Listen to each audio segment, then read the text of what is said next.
நானும் மாதம்பட்டி ரங்கராஜ் அவர்களும் மேரேஜ் பண்ணிக்கிட்டோம் அப்படின்னு காஸ்டியூம் டிசைனர் ஜாய் கிறிஸ்டலா ஒரு போஸ்ட் ஒன்று போஸ்ட் பண்றாங்க.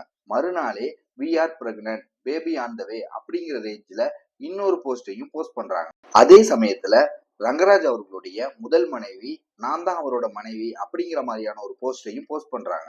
எல்லாருக்கும் வணக்கம். நான் உங்க மாதம்பட்டி ரங்கராஜ்.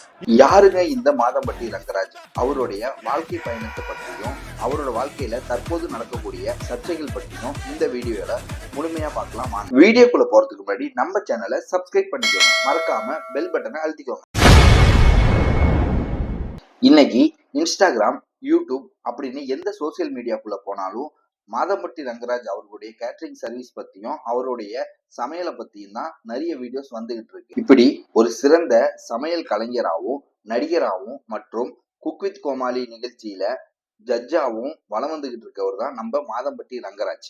ரங்கராஜ் அவர்கள் கோயம்புத்தூர் மாவட்டத்துல இருக்கிற மாதம்பட்டி அப்படிங்கிற கிராமத்துல பிறந்தாரு. இவரோட பேர் டிபி ரங்கராஜ். என்னதான் நம்ம மாதம்பட்டி ரங்கராஜ் அவர்கள் இன்ஜினியரிங் படிச்சிருந்தாலும் கூட அவரோட ஃபேமிலி பிஸ்னஸான கேட்டரிங் மேல ரொம்ப ஈடுபாடா இருந்திருக்காரு. அதன் காரணமாக தான் அதையே அவரோட பிஸ்னஸா எடுத்து பண்ணிக்கிட்டு இருக்காரு. ஸ்டார்டிங்ல மாதம்பட்டி ரங்கராஜ் அவர்கள் அவரோட சகோதரோட சேர்ந்து பெங்களூர்ல சின்னதா ஒரு மெஸ் ஒன்று நடத்திட்டு இருந்தாங்க.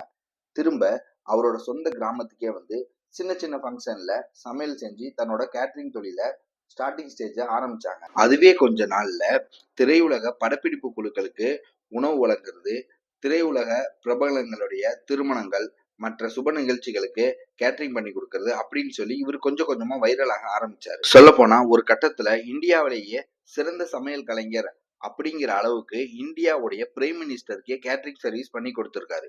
என்னதான் இவர் ஒரு பக்கம் சமையல் கலைஞரா இருந்தாலும் இவரு திரையுலகத்திலையும் இவரோட கால் தடத்தை பதிச்சிருக்காரு. ஆமாங்க, 2019 மெகந்தி சர்க்கஸ் அப்படிங்கிற ஒரு படத்துல இவரு ஹீரோவாவும் நடிச்சிருக்காரு. அதோட மட்டும் இல்லாம இவரு குக் வித் கோமாளி நிகழ்ச்சியோடைய ஜட்ஜாவும் இருக்காரு.